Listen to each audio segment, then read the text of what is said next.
अस्सलाम वालेकुम जी। सुबह सवेरे पाकिस्तान में बहुत खुशामदीद। मैं हूँ शिफा यूसुफ सईद और मैं हूँ वैस मंगलवाला। मेरी तरफ से भी आप सबको अस्सलाम वालेकुम। खुदा का शुक्र है कि उसने हमें आज की सुबह देखना नसीब फरमाई, और बल्कि डबल शुक्र है। डबल शुक्र है, बिल्कुल डबल शुक्र है, क्योंकि दो जीतें हमारी मुकद्दर में कल आई हैं। बिल्कुल, एक इतवार का दिन था, बड़ा ज़बरदस्त दिन था। दो मैदानों में पाकिस्तान ने दिखा दिया कि भाई चैंपियन तो हम ही है। कमाल है, ज़बरदस्त काम हो गया। बिल्कुल। एक तो था भाई हमजा खान, उन्होंने तो कमाल ही कर दिया। स्क्वॉश में वो जूनियर चैंपियनशिप में वर्ल्ड चैंपियन बन गए, और बड़े अरसे बाद पाकिस्तान को इस खेल में इस लेवल की, क्या बात कर रही हैं आप, सिर्फ 37 साल बाद, ओनली 37 ईयर्स। हाँ, 37 ईयर्स बाद। इससे पहले जामशेद खान ने जीता था ये। बिल्कुल। तो वो 37 ईयर्स अगो, लॉन्ग अगो वाली जो कहानियां हम पढ़ते हैं, लॉन्ग अगो था ये मामला। बिल्कुल। और क्रिकेट के अलावा हमारा ध्यान भी किसी तरफ नहीं था। और हाँ, बताएं आपको इस पे इतना खुश होने की जरूरत नहीं है इस खबर पे। अच्छा, वो क्यों? ठीक है, क्योंकि देखें, जो इसमें खिलाड़ी जिसको हराया गया है, हमजा ने जिस खिलाड़ी को हराया है, वो मिस्र का खिलाड़ी, और उसका नाम था ज़करिया। अच्छा, ठीक है, आप ज्यादा खुश ना हो, आप जो हारने वाली टीम में। हाँ, बस सही है। ठीक है नाजरीन, जो जानते हैं वो बात समझ गए, जो नहीं जानते और नहीं समझे वो बाद में समझे। इनका पूरे नाम में जो है ना वो ज़करिया आता है, तो ज़करिया साहब हार चुके हैं, कल हारे। हाँ, मुझे तो जाती तौर पर फाश हुई है। जाती तौर पर मुझे ज्यादा खुशियां मनाने की जरूरत नहीं है, लेकिन हमजा ने जो काम किया है वो तो बेहतरीन किया भाई। कौम की कल खुशी जो थी वो दीदनी थी। हर शख्स, मैं तो क्योंकि ट्विटर एनिमल हूँ ना, तो मैंने तो ट्विटर पे देखा कि जो जानता था गेम के बारे में वो भी, और जो नहीं जानता था गेम के बारे में वो भी हमजा कर रहा था भाई। ऐसा ही है भाई, जावेद अफरीदी साहब ने वो 10 लाख का ऐलान कर दिया इनाम का। बिल्कुल। तो हम भी कर लेते कोई स्क्वॉश खेल किया। अच्छा, 1986 में जामशेद खान ने ये टूर्नामेंट जीता था, जूनियर वर्ल्ड स्क्वॉश चैंपियनशिप। अच्छा, हमजा ने फ्रांसीसी खिलाड़ी को सेमीफाइनल में हराया था। तो जब सेमीफाइनल में हराया था, तब उसी दिन मैंने ट्वीट कर दी थी, मैं कहा भाई वेरी गुड, कॉन्ग्रेचुलेशंस। फिर उसके बाद जब फाइनल जीता, बस कमाल हो गया भाई। Hamza very good, well done, Pakistan जिंदाबाद, जबरदस्त, बहुत ही आला। हाँ, अब बाकी अगले मैदान का बताएं। अगला मैदान इमर्जिंग एशिया कप क्रिकेट का जो कल हुआ, पाकिस्तान बमुकाबला इंडिया, और बड़ा ही ज़बरदस्त मुकाबला था भाई, कमाल। अच्छा, मज़े की बात ये थी कि पाकिस्तान और इंडिया का फाइनल हो तो वैसे ही उसकी एक हाइप बन जाती है। अच्छा, फिर दूसरी चीज़ ये कि इंडिया ने पाकिस्तान को जो ग्रुप मैच था उसमें हराया। तो ये भी एक एक्साइटमेंट थी कि भाई अब हार चुके हैं पाकिस्तानी। खैर, दोनों टीमें सेमीफाइनल में जो है वो अपने अपने मैचेस को जीत कर आगे बढ़ी, फाइनल में टकराव हुआ, और 128 रन से, भाई क्या मैच था, क्या कमाल मैच था। तो आप 350 रन जब बना ले ना, पाकिस्तान ने पहले बैटिंग करते हुए जो एक ज़बरदस्त टारगेट दिया, हालांकि एक लम्हे के लिए दरमियान में लड़खड़ाई थी, जरा हल्की, अच्छा हिल गई, तो वो उस वक्त ज़रा टेंशन होगा। 180 पे 2 आउट। अब आप सोचें, एक बंदा मैच देख रहा है सुकून से ना, खुश हो रहा है, लेकिन 180 पे धारस रहती है, जबरदस्त, कोई बात ही नहीं, तसल्ली रहती है कि चलो ठीक है, तुम तीसरा भी ले लो, जाओ। अरे 180 पे 2 आउट हुए और 190 तक 5 आउट हो गए थे। हाँ, मैं वही कह रही थी। फिर वो टेंशन हो गई। लेकिन फिर उसके बाद तैयब ताहिर, वाह वाह वाह, क्या सेंचुरी मारी है, जबरदस्त।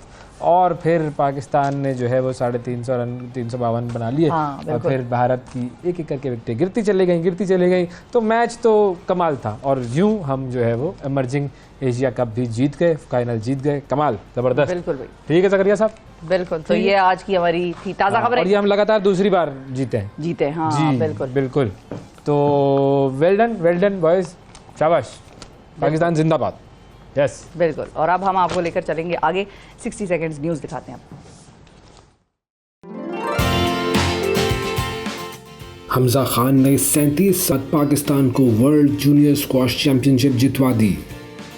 पाकिस्तान ने भारत को 128 रन से शिकस्त देकर इमर्जिंग एशिया कप जीत लिया। नून लीग का इसहाक डार को निगरान वजीर आजम बनाने का फैसला। एशियन गेम्स में पाकिस्तान के 222 खिलाड़ियों की एंट्री कंफर्म। क्लाउड बर्स्ट और बारिशों से कश्मीर, पख्तूनख्वा और गिलगित बल्तिस्तान में सैलाबी सूरत हाल। खंबर में जुडिशल लॉकअप की बैरक की छत तोड़कर 15 मुल्जिमान फरार हो गए। मैक्सिको में बाहर निकालने पर मुश्तैल नौजवान ने बार को जला डाला, 11 अफराद हलाक। भारत में बारिशों और सैलाब ने तबाही मचा दी, दर्जनों मवेशी बह गए, फसलें तबाह। और कुरान पाक की बेहुरमती करने वालों की हिमायत करके स्वीडन मुस्लिम दुनिया के खिलाफ जंग में आ गया। ईरानी सुप्रीम रहनुमा आयतुल्लाह खामनई का बयान। जी ये थी 60 सेकंड न्यूज़। और 60 सेकंड न्यूज़ के बाद जिक्र करते हैं एक ऐसी शख्सियत का कि जिनका आज यौम वफ़ात है और बड़ी ही अहम शख्सियत। उन्होंने ज़िंदगी के जिस शोबे में भी कदम रखा नुमाया मकाम उन्होंने हासिल किया और उनका नाम था जी कुदरतुल्लाह शहाब साहब। अच्छा, कुदरतुल्लाह शहाब साहब के बारे में एक शेर किसी ने कहा था। अच्छा। वो था, जिस तरफ इनकलाब होगा कुदरतुल्लाह शहाब होगा।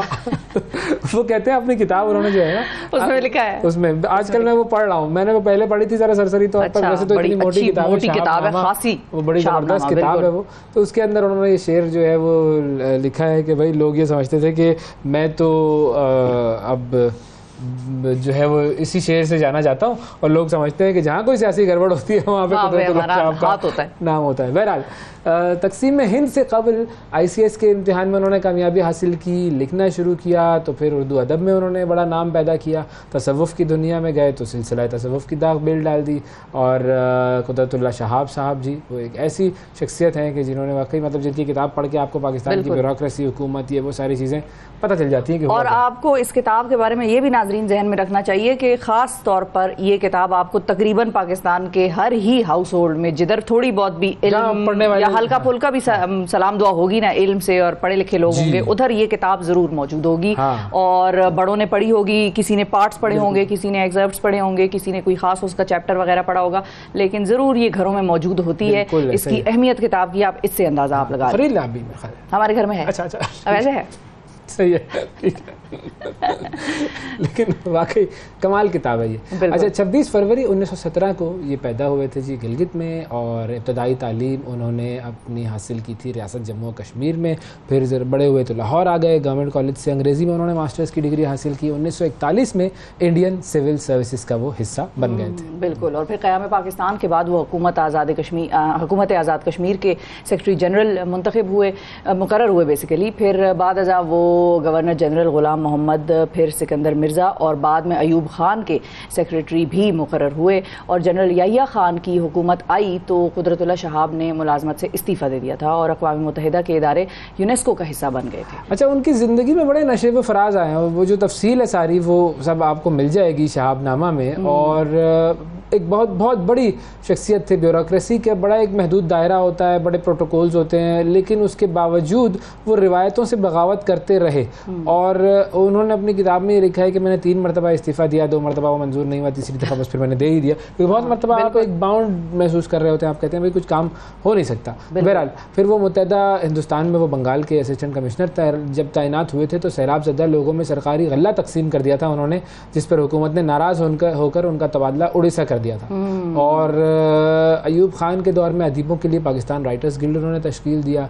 फिर यूनेस्को से जब वो मुंसलिक थे तो उन्होंने इसराइल के ज़ेर तसल्लुत इलाकों में खुफिया दौरा करके उसकी ज़्यादतियों का पर्दा चाक किया था। बिल्कुल। और कुदरतुल्लाह शहाब साहब अपनी ज़ात में एक अंजुमन थे और बहुत सारे लोगों ने उनसे बहुत कुछ सीखा होगा यकीनन, जिन्होंने भी उनके साथ काम किया है वो लकी शख्सियात रही हैं अपने वक्त की। अच्छा, 24 जुलाई 1986 को वो इस्लामाबाद में अब्दी सफ़र पर रवाना हो गए और उन्होंने माजी और जिसको हम कहते हैं कि या खुदा के अलावा कई शानदार अफसाने जो हैं वो लिखे। ताहम शहाबनामा उनकी सबसे मारूफ तसनीफ जो है वो है और हर घर में तकरीबन वो पाई जाती है। बहुत ही कम ऐसे हाउस होल्ड्स होंगे जहाँ पर शहाबनामा आपको नहीं मिलेगा। अच्छा, अब हम जो है वो कुछ स्टोरीज की तरफ चले जाएं, कुछ है ना, ट्रेंडिंग स्टोरीज की तरफ कुछ आते हैं। और ट्रेंडिंग स्टोरीज में नाजरीन सबसे पहले हमने जिसका जिक्र करना है वो जिक्र है वर्ल्ड कप का, क्रिकेट का। और क्रिकेट में बड़ा ही एक बेहुदा काम हो गया है। हाँ, वो क्या हुआ है वैसे? वो बेसिकली काम हुआ है, लेकिन वो बेहुदा काम क्या है कि जब इंडिया करता है तो फिर वो बेहूदगी करता है, उसके अंदर एक बेहूदगी रची बसी हुई है। तो उसने अपना जो है वो बुग़्ज़ दिखाना होता है, अपनी बेहूदगी दिखानी होती है। तो बेसिकली उन्होंने वर्ल्ड कप का प्रोमो बनाया। बिल्कुल सही है। प्रोमो में उन्होंने बाबर को ही नहीं दिखाया, मतलब आईसीसी का टॉप बैट्समैन है। आप जब प्रोमो बनाते हैं ना तो इस बात को नहीं सोचते कि हमें उस मुल्क के लोग अच्छे नहीं लगते या उसको बुरा दिखाना है।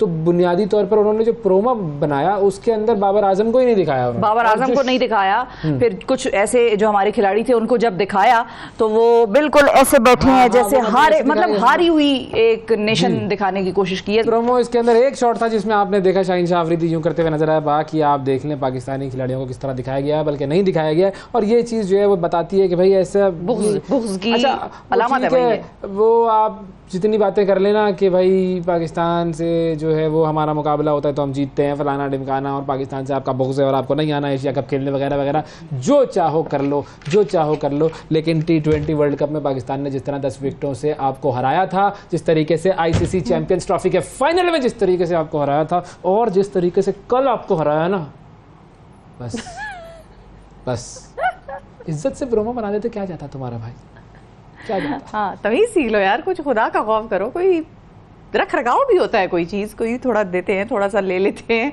थोड़ा रख रखाव पैदा करें अपने अंदर। भाई हम तो रख रखाव वाली कौम है, हम तो करते हैं, अगलों का भी करते हैं, मेहमानों का भी करते हैं, और जो नहीं भी पसंद होता घर में आ जाए तो फिर भी उसका करते हैं। तो आप लोगों ने तो बिल्कुल ही हद कर दी, लेकिन अपने आप को आपने खराब किया। हमारा कुछ नहीं जाता भाई, हमारा क्या जाता है।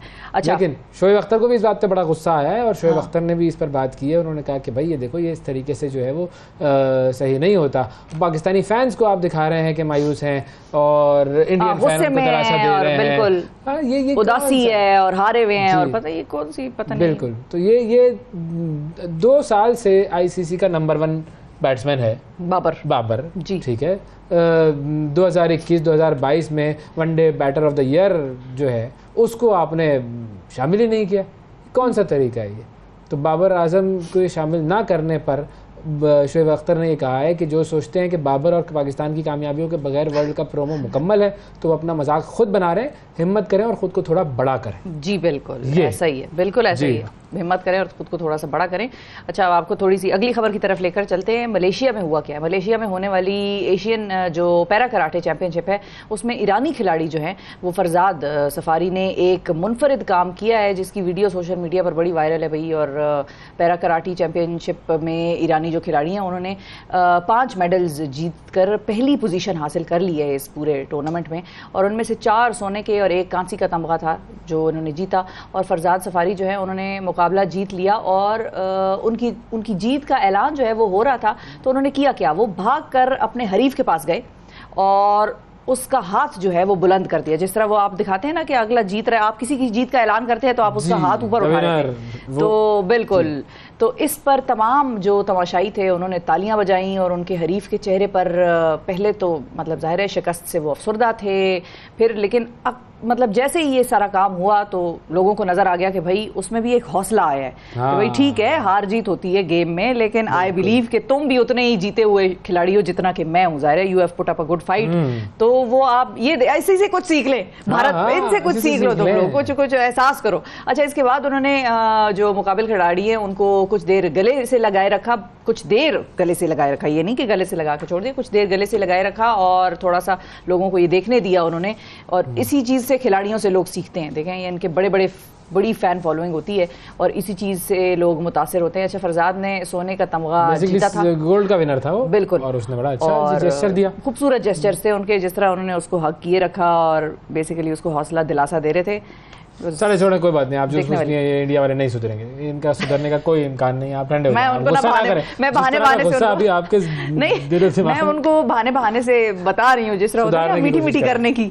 अरे सुधारने की कोशिश तो अभी तो वो ममता बनर्जी जी ने जो मोदी को सुधारा है, बड़ा जबरदस्त तरीके से उसने बता दिया। ये पुलवामा जो है ना, ये मोदी ने इलेक्शन जीतने के लिए ड्रामा कराया था। जी बिल्कुल, तो ये और बहुत सारे ड्रामे हैं जो इंडिया वाले करते रहते हैं, तो इसीलिए बस छोड़े, जूस पिए, और जूस कौन सा पिए, अफगानी जूस पिए, अफगानी जूस, अनार का जूस अफगानिस्तान में बड़ा ज़बरदस्त बनता है। और अब अफगानिस्तान का जो चूँकि ज़ाहिर है जंग का शिकार रहा है अफगानिस्तान, मईशत उसकी तबाह हो गई है, लेकिन अब तालिबान की हुकूमत कायम होने के बाद माशी मैदान में उनकी बड़ी कुछ मस्बत खबरें आना शुरू हुई हैं। बजट उन्होंने बड़ा क्रिटिकल बनाया। अच्छा। फिर उसके बाद उन्होंने जो है वो उसमें से सूद का खात्मा किया, ड्रग्स की कल्टिवेशन उन्होंने ख़त्म की, और उसके बाद उन्होंने अब जो है वो अनार का जूस पहली मरतबा अमेरिका एक्सपोर्ट किया है। जी देखें, डॉक्टर साहब को भेजे वहाँ पर। अनार एक्सपोर्ट कर देते, जूस वो खुद निकाल लें। एक अलग से अच्छा, जूस एक प्रोडक्ट है ना भाई, उसकी अनार वैल्यू एडिशन की, 1 रुपए का अनार मिलेगा, जूस आप बना के देंगे वो 10 रुपए का बेच सकेंगे, तो वैल्यू एडिशन बिजनेस है। तो मैं तो कहता हूँ डॉक्टर साहब को भेजे वहाँ पर, वैसे वजीर आजम बनने वाले, वजीर आजम बनने वाले, उनको भेजे अफगानिस्तान को, वो सही करेंगे। शुभ बोलें, क्यों अफगानिस्तान का कुछ जो बचा कुचा रह गया वो भी आप मलियामेट करने के चक्कर में उन्होंने जूस अपना जो है वो आगे बढ़ाया, और हेरात की फैक्ट्री में तैयार हुआ है ये। और बेसिकली ये 45 टन जूस के 2 कंटेनर है वो अमेरिका भेजे हैं उन्होंने। और इससे पहले ये जूस ईरान, मुत्तहिदा अरब अमारात, जर्मनी, काजाकिस्तान, पाकिस्तान, भारत, तुर्की, ये तुर्किया हर जगह पे बरामद हुआ है। अच्छा, बरामद हुआ है। खैर वाकई ये अनार का जूस पाकिस्तान में भी बड़ा मकबूल है, और ये जो सेंट्रल एशियन स्टेट्स हैं उनमें भी अनार और अनार के जूस को बड़ा पसंद किया जाता है। तो ये तो खैर बात बिल्कुल। गवर्नर जो है ना हेरात के मौलवी इलियास निसार, उनका कहना यह है कि अनार के जूस की जो खेप है वो कराची की बंदरगाह से अमेरिका रवाना की गई है। ओके, देखें कराची का भी इसमें एक बड़ा अहम किरदार है। बिल्कुल सही है, बिल्कुल सही है। कुछ स्पेस वेस की कोई बात आज क्या हो गया वैसे? साइंसी बातें देखो, जूस पी के जरा साइंस याद आई मुझे। इंडिया ने मेरी साइंस खराब कर दिया वैसे, वो भेजा गर्म हो गया। बिल्कुल, अरे भाई वाकई हो जाता है इस तरह। बहरहाल भाई ये काम अगर हो जाए ना, पाकिस्तान इसमें कोई पहल कर ले, अमेरिका ने वैसे पहल कर ली है, किसमें? लेकिन बेसिकली निज़ाम शमसी जो है हमारा सोलर सिस्टम, उसमें एक ऐसा छोटा सैयारा है जो कि मुकम्मल तौर पे फौलाद, सोने और चांदी से बना हुआ है। जी अच्छा, जी जी जी जी, उसका नाम है 16 साइकिल। ये किस मुल्क के करीब वाक़ई होता है? मुल्क के करीब वाक़ई नहीं होता, ये दुनिया घूमती रहती है, किसी भी मुल्क के करीब हो सकता है ये, ठीक है। और ये किस्म का यूँ कह लीजिए कि खजाना है ये। और अमेरिकी खलाई इदारा जो है नासा, उसने एलॉन मस्क की जो कंपनी है ना स्पेस एक्स, उसके इश्तिराक से उस सैयारचे पर एक खलाई जहाज़ भेजने का फैसला किया है। और ये तकरीबन 4 अरब किलोमीटर का फासला तय करके वहाँ जाएगा और वहाँ से सोना लूट के लाएगा। ये करेंगे ये अमेरिका वाले। इनकी जो कीमत है ना, मिल बांट के नहीं हो सकता। अमेरिका मिल बांट के नहीं, हमारे पास भी तो आम है, हम भी तो आमों के आम, गुटलियों के दाम, वो हम भी तो बेचते रहते हैं। आम ही भेज के हमारा बेड़ा गर्क हो गया। तो आम भेजो अमेरिका वालों को, उनसे कहो आम ले लो, सोना दे दो, ऐसा कुछ कर लो। बेसिकली जो कीमत है ना इस सैयारचे पर मौजूद जो धातें हैं, उनकी जो कीमत है वो है $1 लाख ट्रिलियन, उससे ज़्यादा है बेसिकली। यह तखमीना उसका लगाया गया है। कैनेडी के खलाई मरकज़ से 5 अक्टूबर 2023 को ये भेजा जाएगा। तो उस वक्त तक अगर कोई आप सिलसिला कर लें और उसमें बैठ जाएं थोड़ा सा, तो एक आध सोना, कोई पत्थर कोई उठा के इंसान ला सकता है। हाँ बिल्कुल, एलॉन मस्क को इस चीज़ का एहसास करना चाहिए कि इस मुल्क में तो ट्विटर की शहजादी बैठी हुई।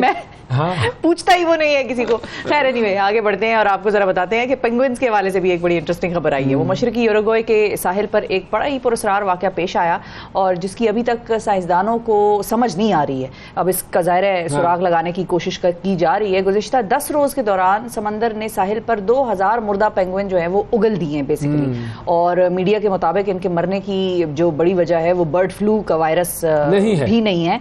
और क्योंकि पहले ये खबर कहीं से हल्की सी चली थी हवा कि शायद बर्ड फ्लू हो सकता है, the cause may be bird flu, लेकिन वो फिर बाद में पता चला कि वो नहीं है। अब इस चीज़ का जो इम्कान है वो ये है कि मौसमी तब्दीलियों की वजह से इनकी मौत वाक़ई हो गई। और माहौलियात के माहिरीन भी उनकी मौत का इल्ज़ाम खैर गैर कानूनी तौर पर मछलियों का शिकार करने वालों पर आयद कर रहे हैं कि भाई आप लोग जाते हैं या वहाँ पर जब फिशिंग करते हैं तो ख्याल नहीं रखते, या जो भी गलतियाँ वहाँ पर करते हैं जिससे इनको नुकसान होता है। वज़ारत माहौलियात के शोबे हैवानात की जो सरबराह हैं कार्मेन लीजा, उनका कहना ये है कि ये 9 उम्र जो है ना पेंगुइन्स थी जो बहिरा ओकियानूस जो कि बहिरा ओकियानूस में मुर्दा पाई गई हैं। और पेंगुइन्स की जो किस्म है ये मौसम सरमा में गर्म पानियों और खाने की तलाश में अर्जेंटाइन से शुमाल की तरफ हिजरत करके जाती हैं, और इनका जो आखिरी ठिकाना है वो ब्राज़ील होता है। अरे ये कोई जुल्म है?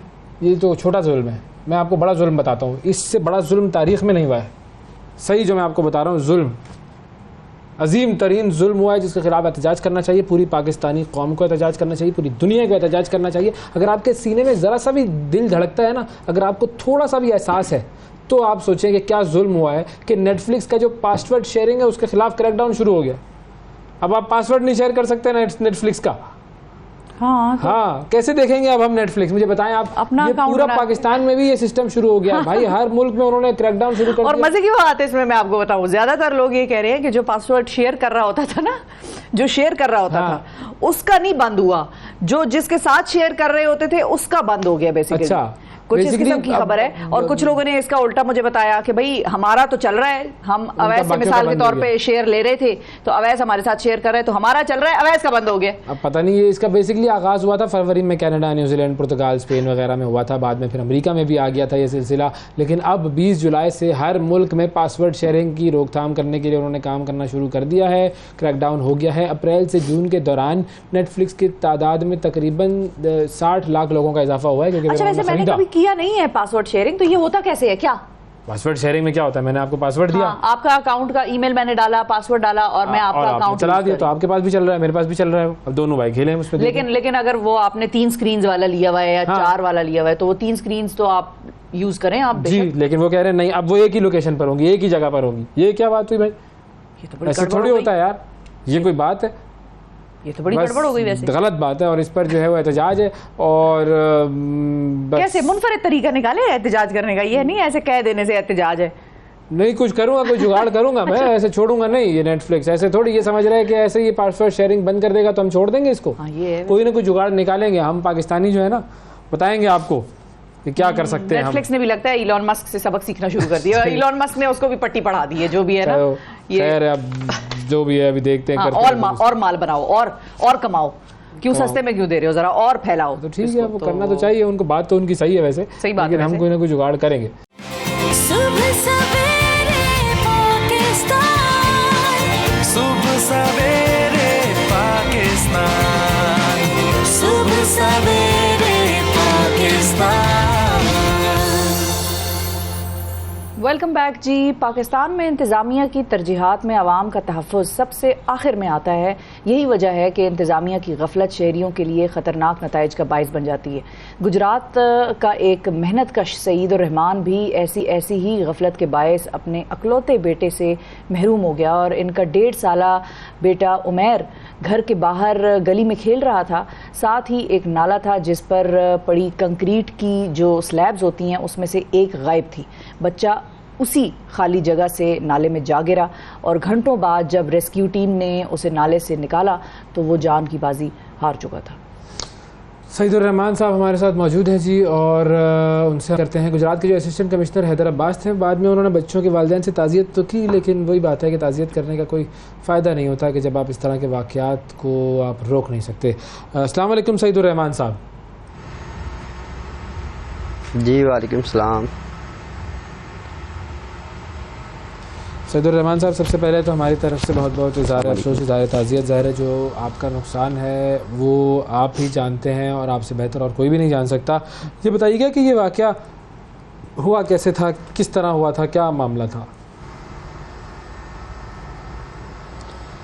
जी, ये 10 तारीख की रात को 8 बजे का टाइम था। मैं अपने ड्यूटी पे गया हुआ था, तो वो अपनी बड़ी सिस्टर के साथ बाहर निकला है। वो सिस्टर जो है वैसे भी वो रूटीन में बाहर निकल के ना, जहाँ पे उससे आगे जो जगह है वहाँ पे खेलते थे। तो जैसे बाहर निकला है, निकलने के बाद फिर उन्होंने जो है उसकी सिस्टर दुकान पे गई है कोई चीज़ लेने के लिए, तो वो वहाँ पे खेल रहा था, उसका वेट कर रहा था।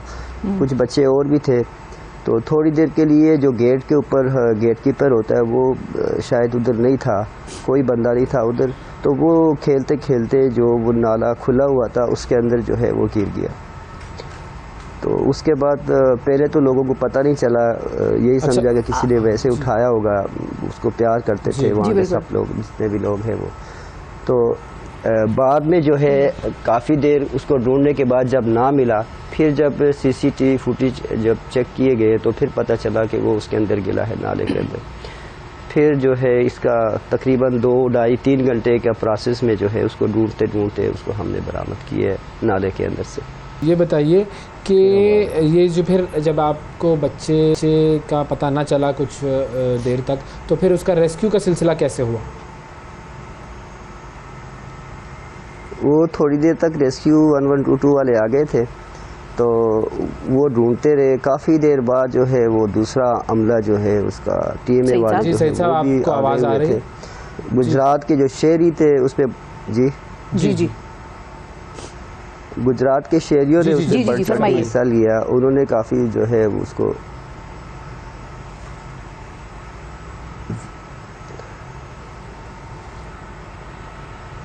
जी सही साहब। जी आवाज़ मेरी आ रही है? तो वो काफ़ी उसमें ना आ रही 3 है, घंटे का फरमाइए। टाइम लगा। 3 घंटे बाद जाके वो फिर जाके वो एक नाले से जो है वो मेरा बच्चा वो बिल्कुल गंदगी के अंदर से मिला मुझे। इंतहाई जो है ये मेरे लिए दुख की बात थी। वो रात मेरे लिए क़यामत की रात थी। तो उसके बाद भी जो है बिल्कुल अभी सही बात भी है। अच्छा, अभी जो गुजरात के इंतज़ामिया हालात जो थी है उसने ऐसे क्या ही है। कहा कि ये वहाँ पर ये मामला जो स्लैब निकला हुआ था उस नाले का, तो ये कब से निकला हुआ था और इससे पहले इसको किसी ने सही करने की या उसकी बना कंप्लेंट क्यों नहीं करने रहे की थे कोशिश दोबारा? की थी, या वहाँ पर ये क्यों नहीं बना हुआ था? सर गुजरात का जो है ना उस वो जो जहाँ पे यह हादसा हुआ है उसके अलावा भी जहाँ पे भी हम देखते हैं बाहर निकलते हैं ऐसे ही अभी भी ऐसे ही है। किसी भी नाले के ऊपर कहीं भी हमें वो कवर नज़र नहीं आते। अभी बारिश और बारिश का मौसम है गुजरात में। वैसे भी थोड़ी सी बारिश हो जाए तो गुजरात की जो सड़कें हैं, इनके जो बाज़ार है, वो पूरा एक तालाब और एक नहर या एक दरिया का जो है ना वो मंजर पेश करते हैं। ये बच्चों के लिए ही नहीं बल्कि बड़ों के लिए भी ख़तरनाक है, क्योंकि इंसान जो है वो कहीं जा रहा होता है, पैदल जा रहा होता है, वो सड़क के किनारे से जा रहा होता है, पता ही नहीं चलता कि कहाँ पे सड़क है और कहाँ पे नाला है, कहाँ पे वो खुला हुआ है, कहाँ पे बंद है। दुकानों के आगे चलो दुकानदारों ने तो अपना वो कुछ उन्होंने तो किया अब होता है बंद या किया कुछ गया उन्होंने इस लगाया वाक़े के होता है। बाद उससे कोई इंतज़ामिया इधर-उधर में जो कोई है गैरत जागी है और अब वो बंद किया गया या अब भी ऐसा ही है? नहीं, अभी भी तकरीबन मैं अभी भी घर से निकल के आया हूँ। अभी भी उस एरिए में जितने भी है वो दुकानों के आगे या प्लाजे के आगे, प्लाजे मालिकान ने कुछ बंद किए हुए हैं, बाकी सारे ऐसे ही ओपन है। और गंदगी उसके अंदर इतना ज़्यादा, मतलब जब ओपन होता है तो फिर गंदगी होता है उसके अंदर। और जो है पानी का, जब अब बारिश का मौसम है, बारिश के मौसम में बाहर निकलना महाल हो जाता है। इंसान को कोई इमरजेंसी हो, कोई ज़रूरत हो तो वो बाहर नहीं निकल सकता। बड़ों के लिए भी बहुत बड़ा ख़तरा है। बच्चे तो बच्चे हैं, शायद इंतज़ार किया जा रहा है तो कि वहाँ की जो इंतज़ामिया है वो कौन है जिम्मेदार, कौन लोग हैं? कोई वहाँ की जो मैनेजमेंट है, जो एडमिनिस्ट्रेशन है, जो टाउन एडमिनिस्ट्रेशन होगी, या वहाँ की कमिश्नर वगैरह जिन्होंने आपसे ताज़ियत वगैरह की, उनसे नहीं आपने पूछा कि भाई ये क्या, क्यों नहीं इस चीज़ को देखा गया या अब देखा जाएगा? नहीं, हमारी कौन सुनता है, ना कोई आया है। अब बस कुछ मीडिया वाले, आप है या आपसे पहले एक और मीडिया वाले, उन्होंने वो हमारी आवाज़ बनी है, उन्होंने थोड़ा आवाज़ पहुंचाया होगा आगे तक। लेकिन अभी तक मुझे जो है उस एरिए में भी, उसके अलावा भी गुजरात में हमें नज़र आता है, लेकिन उस एरिए में भी मुझे कहीं काम होता हुआ या कहीं पे उन चीज़ों को जो नाले खुले हुए उनको बंद करता हुआ किसी भी जगह में मुझे तो नज़र नहीं आया, क्योंकि मैं रोज़ गुजरात का ही रहने वाला हूँ, रोज़ाना आता हूँ जाता हूँ। तो ऐसे ही पड़े हुए हैं और पता नहीं इंतज़ामिया जो है वो हमें तो कहीं नज़र नहीं आया। ना किसी ने ताज़ियत की, ना किसी ने आके जो है उसको कुछ बंद करने की कोशिश की, ना कोई काम हो रहा है, कुछ भी नहीं, ऐसे ही है। क्योंकि गरीब का बच्चा था, उसका उनको क्या टेंशन है, उनका अपना बच्चा होता या किसी बड़े पॉलिटिशियन का। बिल्कुल सही कहा आपने, गरीब का बच्चा था ना, गरीब के बच्चे के साथ कुछ भी होता रहे, किसी के कानों पर जू नहीं रेंगेगी। जो लोग जो करता धरता है ना, जो असल में इस मुल्क के ऊपर जिसको कहे ना, जिनके पास ओहदे हैं, काबिज हैं, ओहदे होते हैं, मैं ओहदा कब्जा बन जाता है। आपके पास ओहदा आ गया, आप समझते हैं कि बस अब मैं खुदा हूँ, मैं जो चाहूँ करूँ, बिल्कुल जवाब दे नहीं हूँ मैं, नहीं है। और ये छोटी छोटी बुनियादी चीजें हैं, इन छोटी छोटी चीज, गटर का ढक्कन लगाना, उसमें कौन सी कोई बड़ी कयामत? कौन सा आपने इंपोर्ट करना है, सांचे में सीमेंट डालना है, कौन से आपके इधर उस चीज के भी बड़े स्टैंडर्ड है जो आपने फॉलो कराने हैं या अप्रूव कराने हैं? कोई भी सांचा उठाएं, उसमें सीमेंट डालें, उसको पुख्ता करें और उधर रख दें जाके। ये भी अगर नहीं कर सकते, इतनी सस्ती कर दी है हमने अपनी जान के, लोगों के बच्चे गटर गटरों में गिर गिर कर जान से जा रहे हैं और हमें एहसास नहीं है कोई, मतलब इतना भी नहीं हो सका कि ताज़ियत ही कोई जाके उधर कर लेता, इतना भी नहीं हो सका कि वहाँ के जो नुमाइंदे हैं, जो ये AC DC जिनकी सर पे छतरियाँ पकड़ने वाले लोग भी हमारी तनख्वाहों पे पल रहे हैं, अभी आई हैं और गाड़ियाँ भी, अभी और गाड़ियाँ भी आई हैं और इन्हीं लोगों के लिए आई हैं और इन्होंने काम क्या करना है ये तो हमें कुछ समझ में नहीं आता। इतनी सस्ती जान तो किसी दुनिया के किसी मुल्क में नहीं है जितनी यहाँ पर हो गई है। खुदारा इस चीज़ का एहसास करें, हमने इंसानों को इतना सस्ता कर दिया कि जानवरों से भी गए गुजरे हालात में हमारे लोग यहाँ पर रहने लग गए हैं। बहुत शुक्रिया अदा करेंगे सईदुर रहमान साहब, अल्लाह ताला आपको सब्र अता फरमाए और हमें जो है वो गैरत अता फरमाए। बहुत शुक्रिया। नाज़रीन वक्फा लेते हैं, वक्फे के बाद दोबारा हाजिर होंगे, हमारे साथ रहिएगा। सुबह सवेरे पाकिस्तान, सुबह सवेरे पाकिस्तान, सुबह सवेरे पाकिस्तान। वेलकम बैक जी, वेलकम बैक। और अवैस, आपके लिए मैं फूल लाया हूँ प्रोग्राम में, बड़ा जबरदस्त। ये फूल तो मैं बहुत खुशी से एक्सेप्ट करूंगी। इतना बड़ा फूल नाजरीन, अगर ये आप मेरे मुंह से इसका मवाजना करेंगे तो आपको मेरे मुंह से बड़ा आपके 2 मुंह निकलेंगे। हाँ, या इसको एक और तरीका है, A4 साइज पेपर तो हर घर में होता है ना, उसके हिसाब से अगर हम इसको रख के देखें तो तकरीबन इसका साइज A4 साइज पेपर जितना है, उससे बड़ा है, उससे भी बड़ा है बिल्कुल। ये बेसिकली ये मामला क्या है जरा समझाते हैं लोगों को। बेसिकली हाइब्रिड फसलें जो हैं वो पूरी दुनिया में मकबूल है, हाइब्रिड फसलें, और उनकी वजह से न सिर्फ ज़ाहिर पैदावार बढ़ती है, किसानों में भी फ़ायदा होता है उनको। टैक्सिला के घड़ी खुदा अफगाना गाँव के एक किसान हैं अमजद अली साहब, उन्होंने अमजद अली खान साहब ने बड़े साइज़ के सनफ्लावर की हाइब्रिड फसल, सनफ्लावर है बिल्कुल, बड़ा चर्चा हो रहा है मीडिया में। सनफ्लावर है बेसिकली, और ये तकरीबन कोई 1.5 से 2 किलोग्राम का एक सनफ्लावर है जी। और बड़ी हैरत अंगेज बात है, एक तो गोभी का फूल होता है वो बड़ा होता है, और एक ये आया है हमारे पास, ये गोभी से निकल गया है बिल्कुल जी। अब पोटोहार की धरती पर इतने बड़े साइज का सनफ्लावर पैदा करना ये कैसे मुमकिन हुआ कि ये कारनामा, और अगर ये बाकी जगहों पर भी किया जाए और इसके ऊपर मास प्रोडक्शन पे काम किया जाए तो वो जो सनफ्लावर हम जो तेल उसका इंपोर्ट करते हैं और वो सब घर में खाना पकाते हैं तो उसमें कितनी कमी हो सकती है, डॉलर हमारा कितना बढ़ सकता है। डार साहब ये बच सकता है बिल्कुल। डार साहब ताने तो कुछ ना कीता, आज ही सानू और सुन लियो, हम ही आपकी मदद कर देंगे। वालेकुम अस्सलाम। सर बताएं ये कारनामा कैसे किया? बिस्मिल्लाहिर्रहमानिर्रहीम। देखिए, मैं घर में ख़वातीन को देखता हूँ, उनका सबसे बड़ा मुतालबा हर चाहे गरीब हो चाहे अमीर हो कुकिंग ऑयल का होता है। वो चाहती है दरअसल कि घर में तेल की वाफिर मिकदार हो, बह रही हो तेल की। इसके बगैर तो खाना जो है ना एक उसका ख्वाब है कि आप बनाएंगे और बनता भी नहीं। किसी जगह भी आप रेस्टोरेंट में जाएं, घर में जाएं, शादी ब्याह में जाएं, कुकिंग ऑयल के बगैर तो। दूसरा उसकी क्वालिटी वाइज देखनी होती है कि हर कोई सोचता है कि मैं अपने जो है ना बच्चों को या अपनी फैमिली को अच्छी ग़िज़ा खिलाऊँ और अच्छा हो। इसके लिए मैंने एफर्ट की, मैंने सोचा कि घर के खर्चात तो एक तो कम हो जाएं और दूसरा हमारे मुल्क में जो चीज़ है उसको हम इस तरफ सोचें कि मुल्क की चीज़ है वो बनाया कैसे, इसका जरा तरीकाकार बताएं। इतना बड़ा क्यों हो गया ये? कैसे ये बुनियादी तौर पर इस तरह है कि मैंने इसके ऊपर पहले रिसर्च की। हम अक्सर ये करते हैं कि बस देखा देखी काम कर लेते हैं और उसके मुतालिक रिसर्च नहीं करते। रिसर्च की कि मुझे कौन सा सीड लगाना चाहिए, उसके लिए ज़मीन कौन सी होनी चाहिए, उसके लिए फर्टिलाइज़र प्लान कौन होना चाहिए, कौन सा होना चाहिए, उसके लिए मैंने ये सारी बातें देखी। उसके लिए जो उसका यानी कि उसके खर्चात हैं, एक्सपेंसिव हैं, वो देखे कि इसके कितने हैं। और इसमें तो वो थोड़ा सा हमें समझाएं भी तो सही ना, वो आपने तो देख लिए, खुद देख के रख लिए, थोड़ा सा समझाएं ना। देखें, सबसे बड़ी बात है ना कि हमारा बहुत बड़ा ज़र मुबादला जो है ना ये इंपोर्ट करने में, कुकिंग ऑयल में। इसके अलावा इसमें मुनाफली आ जाती है, जो इम्पोर्टर हैं वो अपनी मनमानी कीमतें वसूल करते हैं। हम चाह रहे हैं कि सस्ती चीज मिले, मेयारी मिले। तो अब ये बना कैसे? बीज जो आया, बीज से बना। बीज का मैंने पहले देखा कि इसमें पूरे वर्ल्ड में कौन सा बीज, नेट पे सर्च किया। कहाँ से मिला आपको इसका बीज? तो इसका मैंने लाहौर से कंपनी है सेठी सीड वाले, उनसे मैंने बात की। उनका 3-4 साल से मैंने देख रहा हूँ कि पंजाब भर में फर्स्ट आ रहा है उनका जो वज़न के हिसाब से, और वज़न के हिसाब के अलावा उसकी ऑयल कैपेसिटी देखते हैं कि 100 kg में कितना ऑयल निकल रहा है। तो वो भी मैंने जांचा। उसके लिए मैंने देखा कि मैं मेरे जानवर रखे हुए हैं, मेरी उनकी ज़रूरियात भी पूरी हो सकती हैं। तो मैंने उसके लिए एक प्लान तरतीब दिया और मैं सेठी सीड वालों से ये कितने अरसे में ये उगता है? ये 105 दिन लेता है बोने से। और ये हर ज़मीन पे उग सकता है? ये हर ज़मीन पे उग सकता है और इसकी जो बड़ी फसलें हैं उनके साथ इसका तलक नहीं है। गंदम के बाद आप काश्त कर लें, ज़मीन आपकी खाली पड़ी है, इसके लिए पानी का बहुत ज़्यादा ज़रूरत नहीं है। अच्छा। सिर्फ उगने के लिए जब आपकी ज़मीन में वतर तेज़ हो, बारिश हुई हो, अगर आपकी बरानी है तो ये हो जाता है। यानी पाकिस्तान के हर सूबे में इसको आप उगा सकते हैं? हर सूबे में हो सकता है और हर जगह हो सकता है। अगर हर काश्तकार थोड़ा सा इसको लगाना शुरू करे तो उसका बहुत बड़ा सरमाया बचा। एक में से कितना तेल निकलता है? उसका कितना फायदा होगा?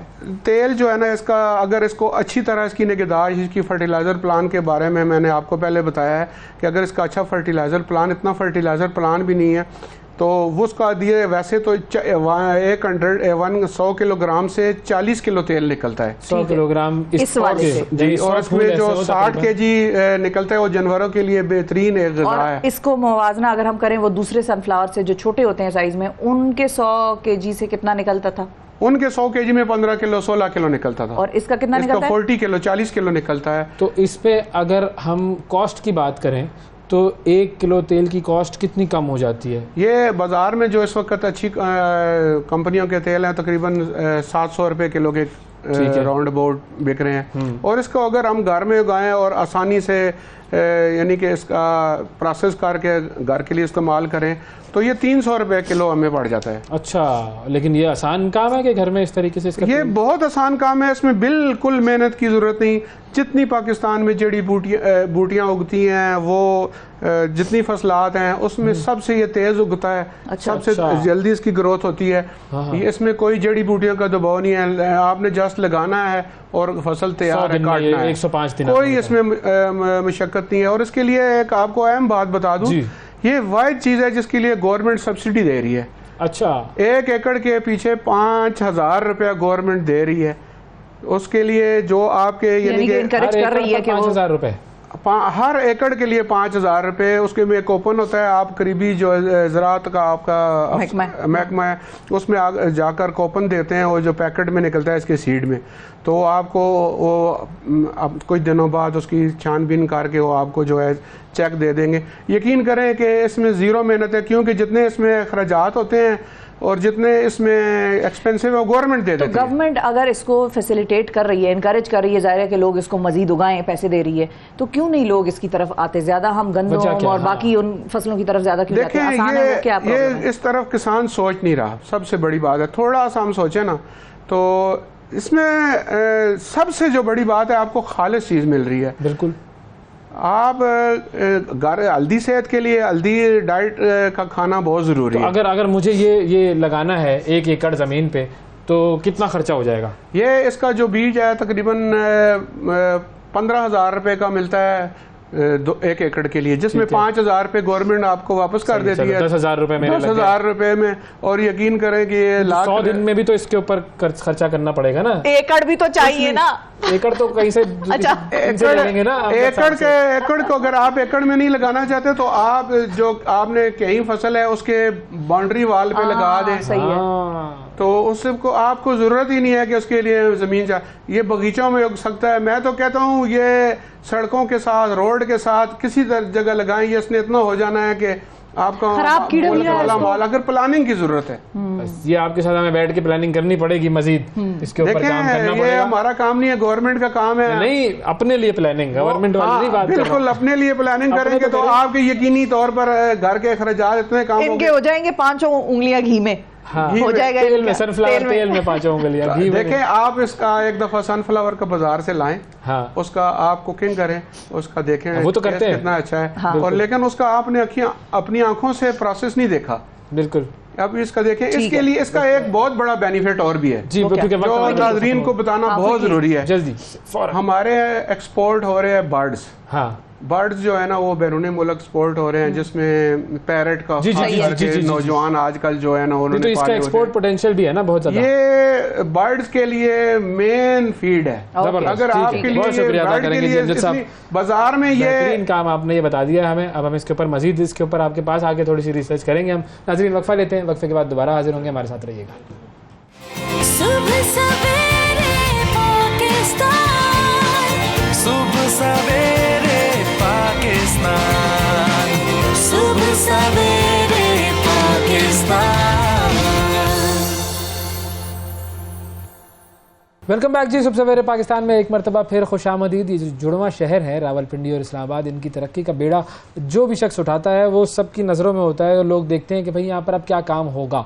और अब ये बेड़ा उठाया हुआ है जनाब हनीफ अब्बासी साहब ने। अच्छा, वैसे तो बड़ी मुतहर्रिक शख्सियत है, लेकिन आजकल जरा कुछ मीडिया पे नजर नहीं, कम कुछ खामोशी माइल हुए हैं, पता नहीं क्या मसला है, क्या चक्कर है, ये भी पूछेंगे इनसे कि भाई क्या क्या वजह है, जरा मीडिया से क्यों आप कतराए हुए हैं। और दूसरा ये कि इस्लामाबाद में और पिंडी की साइड पर बहुत सारे ऐसे डेवलपमेंट के काम हैं जो कि नज़र आ रहे हैं। और तो और ये इलेक्ट्रिक बसें वगैरह भी आ रही हैं, बहुत सारी तामीराती काम भी हो रहे हैं। तो ज़रा इन पर बात करते हैं। हनीफ अब्बासी साहब हमारे साथ मौजूद हैं। अस्सलाम वालेकुम। वालेकुम अस्सलाम। सर कैसे हैं?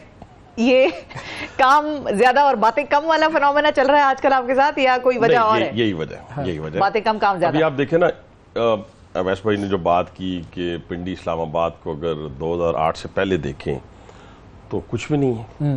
ना ट्रांसपोर्ट है, ना हॉर्टिकल्चर, ना खेल के मैदान, ना नए हॉस्पिटल्स, ना टेक्निकल ट्रेनिंग इंस्टीट्यूट, कुछ भी नहीं।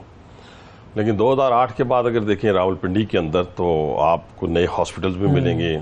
उस वक्त मौजूदा जो वज़ीर आज़म है शहबाज शरीफ साहब चीफ मिनिस्टर थे और अल्लाह ताला ने उनके साथ मेरी एक ऐसी रेपो या आपस में अंडरस्टैंडिंग पैदा कर दी कि मैं गुजरते हुए कहता था कि यहाँ हॉस्पिटल बना दें, तो वो इस तरह होता था जैसे वो बच्चे नहीं कुछ मांगते खिलौने, तो वो उसको वालिदैन दे देती हैं।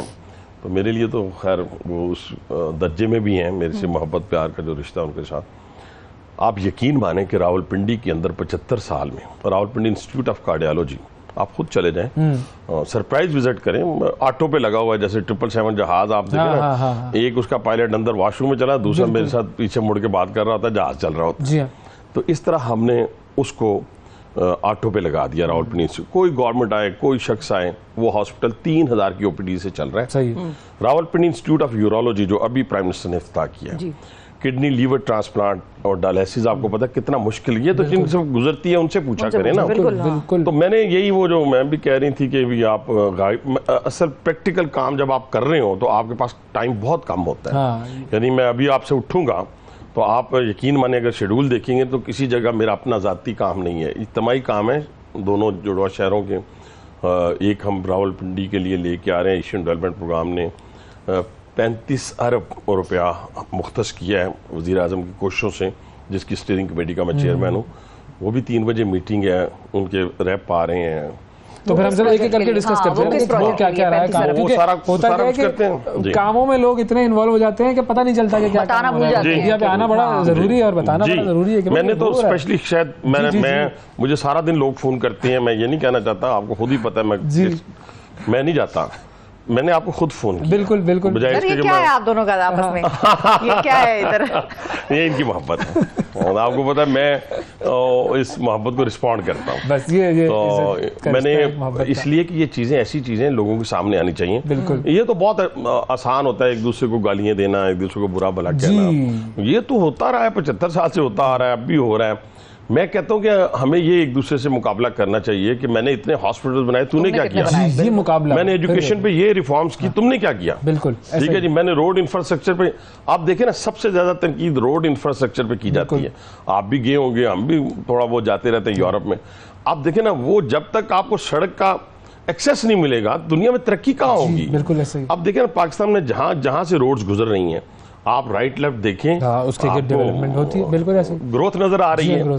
तो कहने से मुराद ये है जी, क्या क्या प्रोजेक्ट्स ऐसे जी, मैं छोटा सा, मैं पहले इस्लामाबाद पे आया था, तो की जो डेवलपमेंट की कमेटी है उसकी मैं स्टीयरिंग कमेटी का चेयरमैन वज़ीर आज़म साहब ने बनाया और उस बुनियाद पे बनाया जो रावलपिंडी में हमारे काम थे।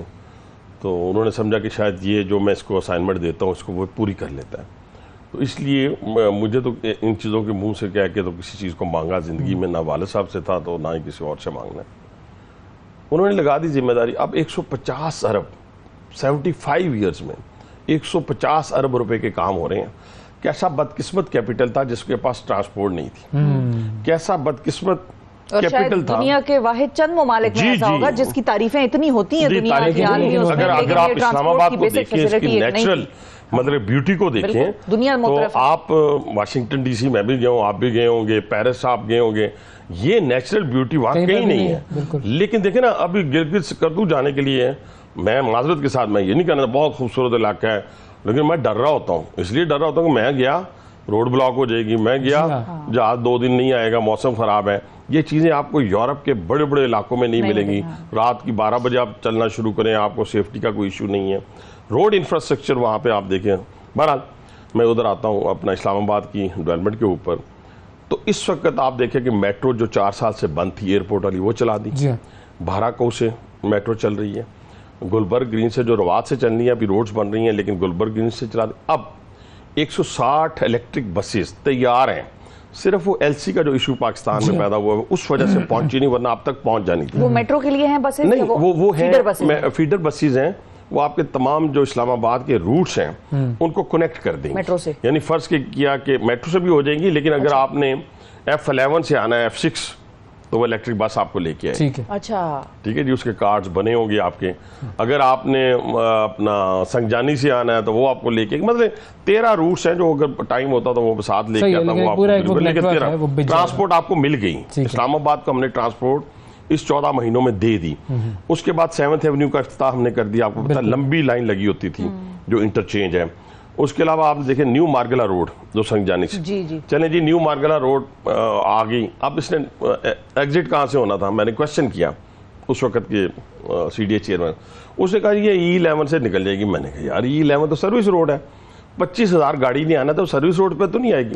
फिर प्राइम मिनिस्टर साहब को बताया गया तो उन्होंने फिर 11th एवेन्यू उसकी अप्रूवल दी, जो तकरीबन आपने देखा होगा मार्गला रोड के ऊपर ब्रिज एक बन रहा है, तो ये सीधा जाएगा IJP के ऊपर। उसको मैं अब IJP तो नहीं कहूँगा, कैप्टन कर्नल शेर खान रोड हमने उसका नाम रखा है। फिर कैप्टन कर्नल शेर खान रोड उसका इफ्तिताह किया प्राइम मिनिस्टर। अभी जो लेइंग स्टोन रखा है प्राइम मिनिस्टर ने, ये जो एयर यूनिवर्सिटी और बहरिया यूनिवर्सिटी, आप देखिए 20,000 स्टूडेंट्स हैं वैसे वहाँ पे, 20,000 स्टूडेंट। अब वहाँ पे हम ओवरहेड ब्रिज बना रहे हैं और अच्छा, हाँ जी, ओवरहेड उसका शाहीन चौक जी, शाहीन चौक बड़ा जबरदस्त साल, उसकी हमने लिंक स्टोन प्राइम मिनिस्टर ने रख दिया है और उसकी टेक्निकल बिड भी जो है वो भी खुल गई है। अब फाइनेंशियल बिड आजकल में खुल जाएगी। मेरे ख्याल है वो NLC ने ले भी ली है, खुली नहीं, NLC के पास है वो। अच्छा। उसके बाद आप आ जाएं आगे, अभी सरीना चौक, सरीना चौक इंशाल्लाह ताला आज उसका टेंडर खुल रहा है। ओके, वो भी अवार्ड कर देंगे। फिर आप देखिए कि एक्सप्रेस वे हम आपको फैजाबाद से लेके नहीं, 0 पॉइंट से लेके हम आपको सिग्नल फ्री देंगे रवात तक। अच्छा, टी चौक में हम वहाँ पे हम एक ओवरहेड ब्रिज बना रहे हैं उसके ऊपर। अब भाराको, अब अंदाज़ा लगाएं कि भाराको वाला जो बाईपास हम दे रहे हैं वो गलियात, हज़ारा, उसके अलावा कश्मीर, मरी, इन लोगों के लिए तो है ही है, लेकिन वो पूरे पाकिस्तान के, रावलपिंडी के लोगों के लिए, कराची 2-2 घंटे तो लोग फंस जाते थे, बाराको में फंस जाते थे। और हमने भी अपने गांव जाना हो तो 10 दफा बंदा सोचता कि यार जाइए ना जाइए, उठ जाए की करेंगे। और लेकिन अब इंशाल्लाह ताला 31 को या मैक्सिमम भी हुआ तो यकम 2 को प्राइम मिनिस्टर उसका इफ्तिताह कर देंगे, यानी वो खोल देंगे लोगों के लिए। अब देखिए, मैं इसके अलावा मैं आपको बताता हूँ, इसके अलावा हमने बहुत सारी और चीज़ें भी लेके आए हैं जिसको एक ये टोटल जो बनता है, मैं जो अभी आपके सामने रख रहा हूँ, ये 150 अरब है। आसान अल्फाज में वो बिलियन चिलियन से निकल के मैं बताता हूँ लोगों को समझा, 150 अरब है। अच्छा, इसके साथ साथ हमने क्या किया है, इंटरनेशनल टेंडर कर दिया है सॉलिड वेस्ट का। ठीक है, देखिए पिंडी इस वक्त आपके इस्लामाबाद से ज़्यादा साफ है, आपकी इतला के लिए, क्योंकि वहाँ सॉलिड वेस्ट मैनेजमेंट कंपनी हमने तकरीबन 13-14 साल पहले प्राइम मिनिस्टर ने बना दी थी वहाँ पे, वो ज़्यादा साफ है। इस वक्त यहाँ पे भी हमने इंटरनेशनल टेंडर कर दिया है प्राइम मिनिस्टर के कहने के ऊपर, वो भी खुल जाएगा थोड़े दिनों तक। हम होंगे ना होंगे, जो होगा वो प्रोसेस जारी रहेगा।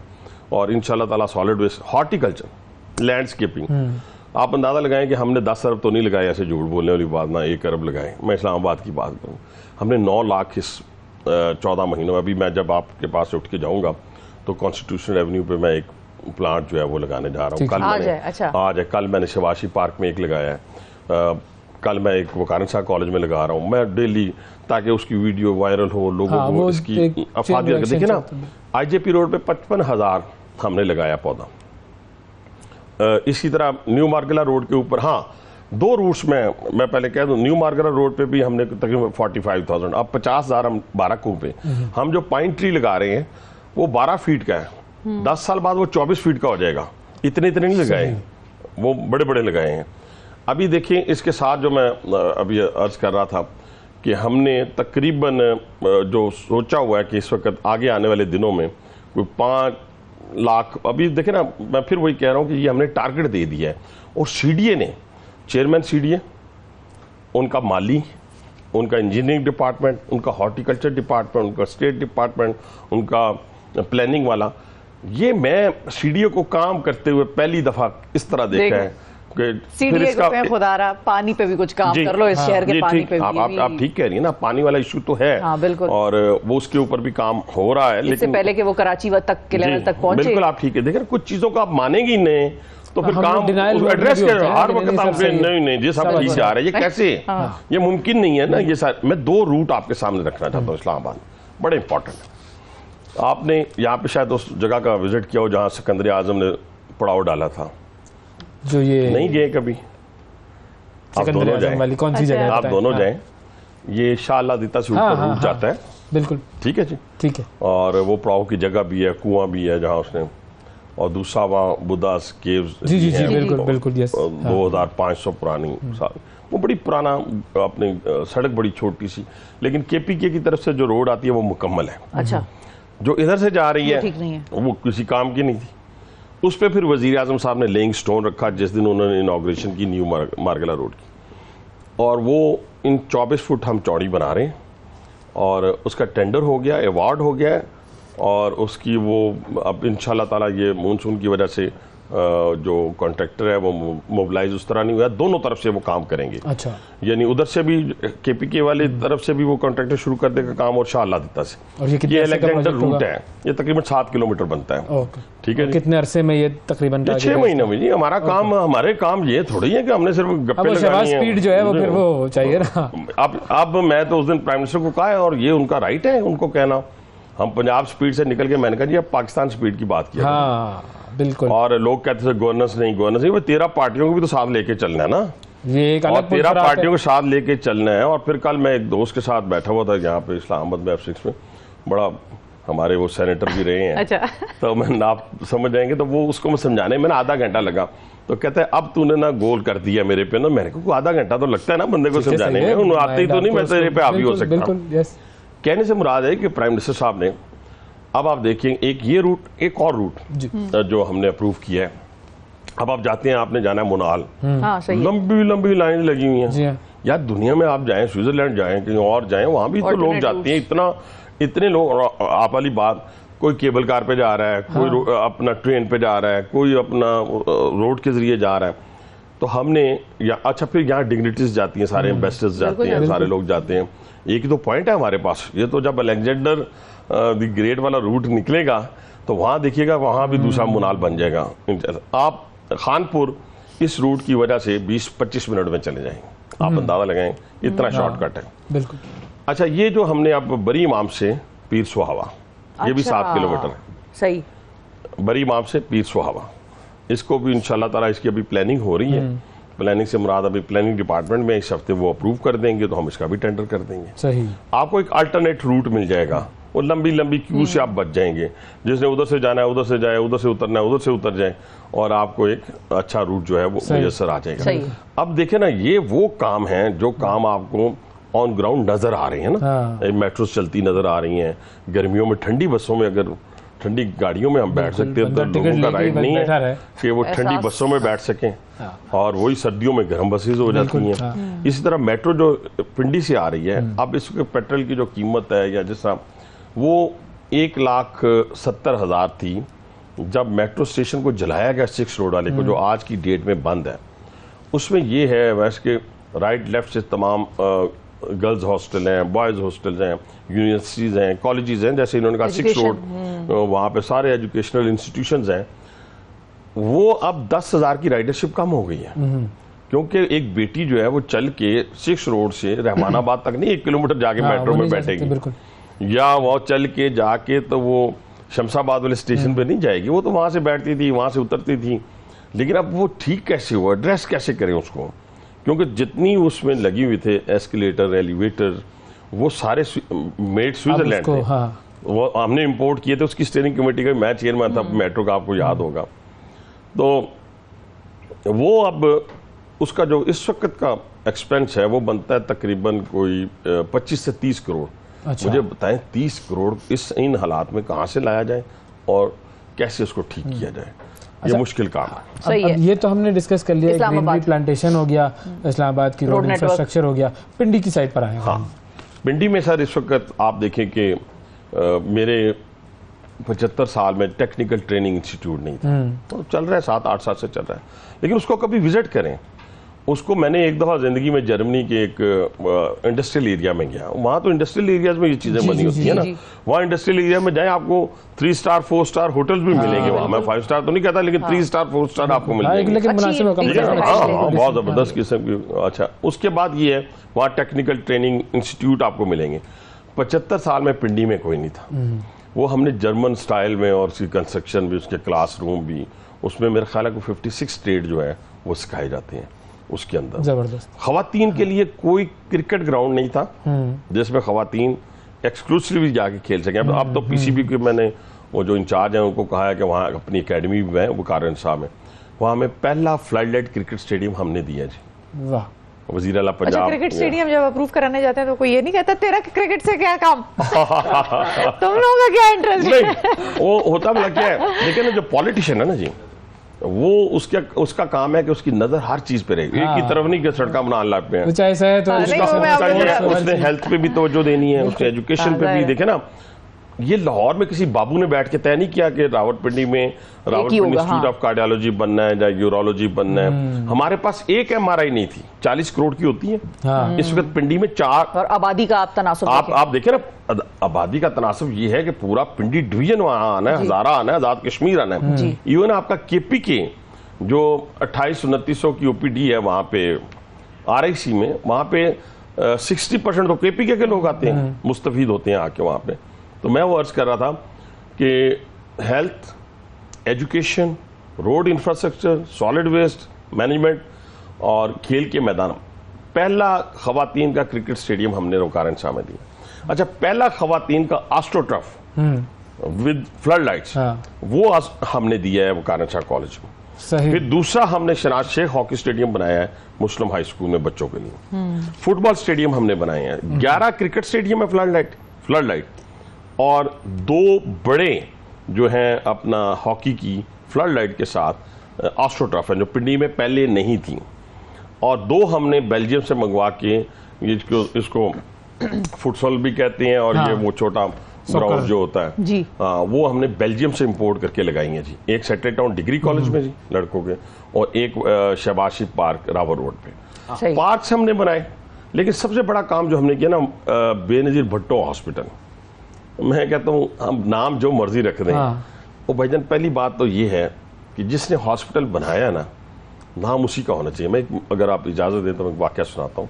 ये मुस्लिम हाई स्कूल का मैंने आपके सामने जिक्र किया कि वहाँ क्रिकेट स्टेडियम भी हमने बनाया है फ्लड लाइट, और हॉकी स्टेडियम फुल एस्ट्रोटर्फ के साथ। वहाँ जब मैं गया तो ये सिखों ने बनाया था, आज से कोई 125 साल पहले या 150 साल पहले। तो वहाँ के फर्श जो थे वो ईंटों के थे, और उनका जो हॉल था लकड़ी नीचे गिरी हुई थी। बारह वहाँ मैंने चिप्स करवाए, लेकिन करते करते मैं उस दीवार पे पहुंचा जहाँ पे उसका लिंक स्टोन या इनॉग्रेशन स्टोन था, वाइट कलर का मार्बल का।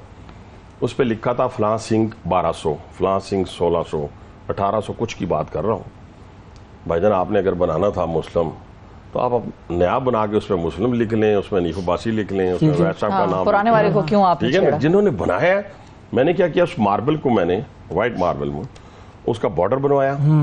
बॉर्डर बनवाने के बाद उसमें जो स्याही खत्म हुई थी ब्लैक कलर की, उसको मैंने उस स्याही के साथ लिख दिया है कि उनके नाम नाम आप पढ़े भी जाएंगे और कई सालों तक वो जिंदा रहेंगे लोग। उन्होंने तो जो शख्स भी काम करेगा वो जिंदा रहेगा। गंगाराम जिंदा है, बिल्कुल, आज भी जिंदा है। बनाने वाला अब मुसलमान था नहीं था, ये कोई शर्त नहीं। और ये अब्बासी साहब, ये फर्क है हमारे में और भारत में। वहाँ पर तो जो चीजें उनकी हिस्ट्री से और जो हमारी भी और उनकी म्यूचुअल हिस्ट्री है वो मिटाई जा रहे हैं। बिल्कुल, वो देखे ना, मैं वही अर्ज कर रहा हूँ कि अगर उसी काम पे हमने भी लग जाना है तो फिर कहाँ हम खड़े होंगे। हमारा जयराम जेठामल कॉलेज है, वो कॉलेज है, हमेशा से इसी तरीके से जो मैं आ रहा था बेनजीर भुट्टो हॉस्पिटल, वो मुझे एक दफा जब मैं 2008 में वहाँ कदम रखा मैंने, तो मुझे वो एमएस साहब फरमाते हैं कि सर इसको डिमोलिश करके बनाना पड़ेगा। अच्छा। मैं कहा यार इस तरह तो टाइम नहीं होता, डिमोलिश करके बनाना पड़ेगा। तो मैंने उस वक्त के आज के वजीर आजम और उस वक्त के वजीर आला, मैं आज तक एक बात मैं आपको बता दूं पूरी कौम के सामने, मैं अपने ज़ाती काम के लिए, मैं कभी वज़ीर आला सुन भी रहे होंगे या उनको कोई बता भी देगा तो मैं उनको भी कहता हूँ, अगर कोई है तो आके कह दे नहीं उबासी झूठ बोल रहा है। मैं ज़ाती काम के लिए कभी नहीं गया, ना मैं ज़ाती कभी किसी कॉन्ट्रैक्ट के लिए गया हूँ, मैं ज़ाती तौर पर ना किसी लीज़ की जगह के लिए गया हूँ। लेकिन उस शख्स को जब मैंने बताया कि यहाँ पे ये बना दें तो यकीन माने, मना नहीं किया, उसने कहा बना लो। तो मैंने कहा, मैं समझा शायद पहली दफ़ा जब 2009 में हॉस्पिटल का कहा ना, रास्ते में गाड़ी में जगह दिखाई एयरपोर्ट जाते हुए, मेरे घर से उठे थे, तो मैं क्या पता नहीं उन पहली मुलाकात थे हमें मार गए पॉलिटिशियन मारते हैं। 35 साल से तो यही सुनते आए हैं कि इस्लाम आएगा, इस्लाम आएगा। वो इस्लाम के नाम पे बाद में पता चला सारी की सारी CIA ने वो इस्लाम ही आया था ना, कोई जमहूरियत, कोई तब्दीली, देखे ना गालम गोज का नाम तब्दीली तो नहीं है ना भाईजान। अच्छा बहरहाल एयरपोर्ट आ गया, पीछे मेरी गाड़ी थी तो मैंने कहा सर चलिए, कहते हैं हॉस्पिटल नहीं बनाना। ये मैं अब शबाज शरीफ की बातें वो कर रहा हूँ जो प्रैक्टिकल है, मैं उसको कोई बना के वो नहीं पेश कर रहा हुआ है। तो मैं हैरान, मैंने पहली मुलाकात यानी पहली दफा मेरे घर जब आए, अंदर ले गए CAP लाउंज में, तो उसको सेक्रेटरी हेल्थ को फोन करके उसकी भी मैं उनको लिए भी दुआएं हैं फवाद हसन फवाद के लिए, उसको कहा कि हनीफ अब्बासी ने, अच्छा मुझे नहीं पता था कि वो पिंडी से हैं, सीधी सी बात है, सही है। तो उनको फोन करके कहते हैं मेरे सामने कि हनीफ अब्बासी ने मुझे एक जगह दिखाई है, सुबह जरा विजिट तो करो हॉस्पिटल के लिए। मैंने उनको फिर एप्रन तक भी चला गया, मैंने उनको वेव किया, वापस गाड़ी में बैठा तो फवाद साहब का फोन आ गया। उन्होंने कहा यार हनीफ अब्बासी तू बड़ा चंगा काम करना पे, मैं कल आऊँगा। सही। वो आए, विजिट किया, उन्होंने आंखें बंद करके जाके कह दिया ये बनना चाहिए। लेकिन अगर ब्यूरोक्रेट कह दें कि एक और का मैं जिक्र करना चाहूंगा, लेकिन जो कि वक्त हमारे पास जो है वो खत्म हो गया है, बहुत मेहरबान। लेकिन ये कि पिंडी अभी रह गया है इस्लामाबाद में, अभी आप समझे कि मैंने आपको 20% बताया। समरी दी है इन्होंने पिंडी की, रावलपिंडी की, लेकिन रावलपिंडी शहर में और मजीद क्या होने जा रहा है पर हम सेकंड नशिस्त करेंगे, बिल्कुल करेंगे। बहुत शुक्रिया अनिल साहब, सर वक्त दिया आपने, थैंक यू। नाज़रीन वक्फा लेते हैं, वक्फे के बाद दोबारा हाजिर होंगे, हमारे साथ रहिएगा, मिलते हैं ब्रेक के बाद। सुबह सवेरे पाकिस्तान, सुबह सवेरे पाकिस्तान, सुबह सवेरे पाकिस्तान। वेलकम बैक जी। खेल के मैदान में पाकिस्तान की जो जीत है वो सेलिब्रेट करने के लिए और उसके ऊपर गुफ्तगू करने के लिए हमारे साथ मौजूद हैं जनाब स्पोर्ट्स के सीनियर जर्नलिस्ट और क्रिकेट इंसाइक्लोपीडिया मिर्जा इकबाल बेग साहब। अस्सलाम वालेकुम। वालेकुम अस्सलाम। उवैस और शिफा, आप दोनों को सुबह बखैर। सर आपको सर बड़ी जबरदस्त सुबह है पाकिस्तान के लिए। दो जीतें जो हैं वो एक स्क्वॉश की और एक ACC का जो इमर्जिंग एशिया कप था। सबसे पहले अगर हम बात करें स्क्वॉश की, हमजा खान 37 साल बाद पाकिस्तान को इतना बड़ा एजाज मिला है सर। उवैस, हमजा खान के वालिद नियाज खान उसके साथ गए थे और उसके पास एक तरफ का टिकट था। कहते हैं ना कि जीत के तो बहुत सारे फादर्स आ जाते हैं, लेकिन जो शिकस्त होती है वो यतीम होती है। तो आप बहुत सारे लोग जो है क्रेडिट लेने की कोशिश कर रहे हैं, इस बच्चे को किसी ने सपोर्ट नहीं किया। ये गए और 37 ईयर्स के बाद, जिससे आपने बताया कि वो टाइटल जीत कर आया, जो पाकिस्तान स्क्वाश के लिए एक बहुत बड़े एजाज की बात है, क्योंकि जानशेर और जहांगीर खान के बाद हम लोग सुनते ही नहीं थे कि पाकिस्तान कोई इवेंट जीता है। तो हमजा खान ने वर्ल्ड जूनियर स्क्वाश चैंपियनशिप जीती, आखिरी मरतबा 1986 में जानशेर खान ने जीती थी। तो इट्स अ बिग ऑनर। अब हमें चाहिए कि हम इस पर इन्वेस्ट करें, क्योंकि स्क्वाश जो है वो पाकिस्तान एयरफोर्स के अंडर आती है और वहाँ के जो करता धरता वही लोग हैं। तो अब देखते हैं, क्योंकि माजी में ये हुआ है कि जिसको लगाते थे मैनेजर स्क्वाश का एयरफोर्स का, वो खुद जाकर खेलने लग जाते थे। तो ऐसा नहीं होना चाहिए। ऐसा होना चाहिए कि यंगस्टर्स को हम सपोर्ट करें, क्योंकि ये पाकिस्तान का सबसे लाली परचम सर बुलंद करते हैं। बिल्कुल बिल्कुल। लेकिन सर क्विकली ये भी बता दें कि हमजा को अगर प्रॉपरली इन्वेस्टमेंट मिली और प्रॉपर उस पर हमने खर्च किया, टाइम एफर्ट की हमजा के लिए, तो हमजा को आप आगे कहाँ तक जाते हुए देख रहे हैं? कोई जानशेर जहांगीर बनने का, US में भी जीत लिया उसने, तो बहुत सारी चीजें मतलब उसने बता दिया तो कर लिया उसने जी। उसका मुस्तकबिल बड़ा रोशन है शिफा और उवैस, और अगर इस पे हम प्रॉपर तरीके से इसको ट्रेनिंग करें, हमारे पास जहांगीर खान जैसा लेजेंडरी स्क्वाश प्लेयर मौजूद है, वो उसको गाइड कर सकता है। इसके अलावा हमारे पास जानशेर खान मौजूद है, चले फिजिकली वो इतना ज्यादा नहीं, लेकिन वो अपने तजुर्बे की बुनियाद पर गाइड कर सकते हैं। तो इन लोगों की जो गाइडेंस में कमर जमान मौजूद है, इन लोगों की गाइडेंस में ये लड़का आगे जा सकता है। लेकिन हमारे यहाँ बाद लोग ये भी इल्जाम लगाते हैं कि पाकिस्तान स्क्वाश पर खानदानों की अजारादारी है, कि किसी और को आने नहीं देते, कि अगर मेरा बेटा खेलेगा मैं खेलूंगा तो मेरा बेटा खेलेगा। ऐसा नहीं होना चाहिए। एक आउट ऑफ नो वे हमजा खान बाहर से आया है तो उसको हमें सपोर्ट करना चाहिए। बिल्कुल सही। अच्छा सर जी, कल की एक और ज़बरदस्त खबर, पाकिस्तान की जो क्रिकेट टीम, जो ए टीम, उन्होंने जीता मैच और बड़ा ज़बरदस्त मैच जीता। फाइनल मैच इंडिया से हम हारे थे राउंड में, लीग मैच में, और उसके बाद हमने इंडिया को 128 रन से हराया। तो ये जो जीत है ये कितनी अहम है? ये बड़ी इंपॉर्टेंट है जीत। वहां तो मातम का सा समय है। मैं देख रहा था कुछ यूट्यूब चैनल इंडिया के, वो बड़ा क्रिटिसाइज कर रहे थे अपने खिलाड़ियों को, और उनके जो खिलाड़ियों का रवैया भी था बड़ा जारहाना था। ऐसा लग रहा था कि मैदान जंग में मौजूद है। लेकिन पाकिस्तान ने सही उनको धूल चटाई है। जो इंडिया में कहता है धूल चटा दे, तो हम लोगों ने धूल चटाई है उनको। और मैं समझता हूँ कि पाकिस्तान के लिए कई यंगस्टर्स, क्योंकि कल ओवैस जो 11 खिलाड़ी खेल रहे थे उनमें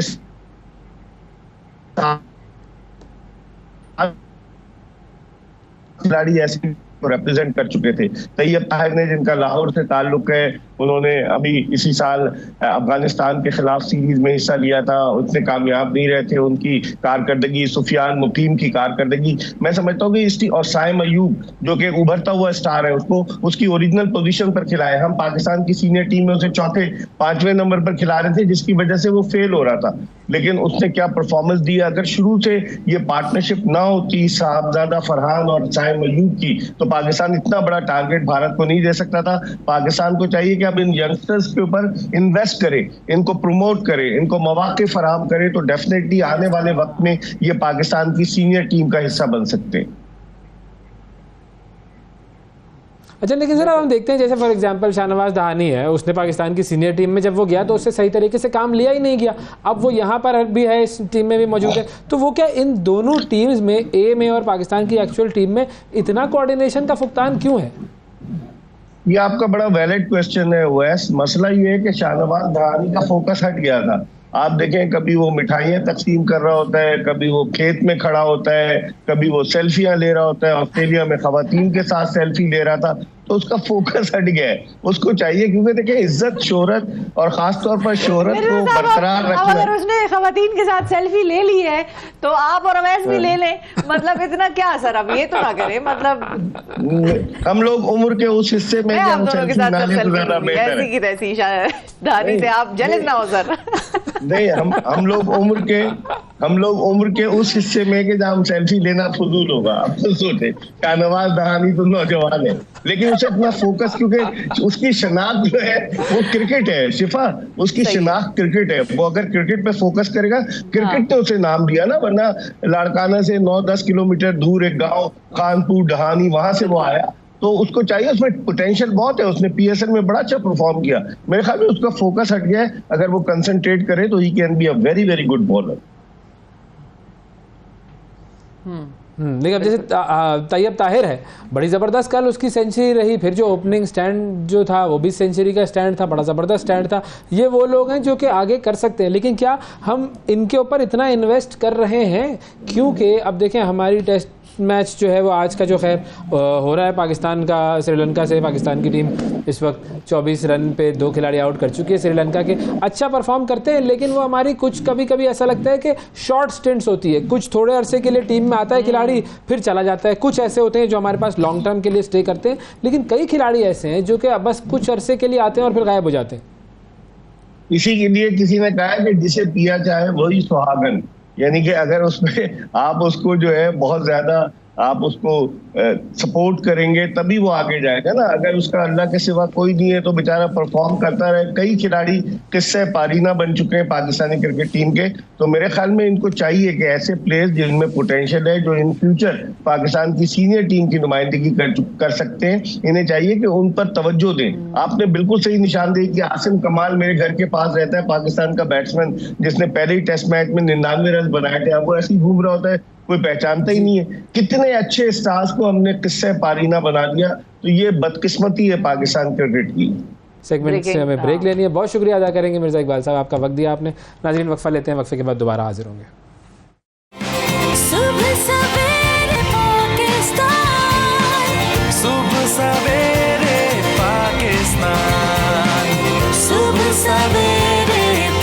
पाकिस्तान।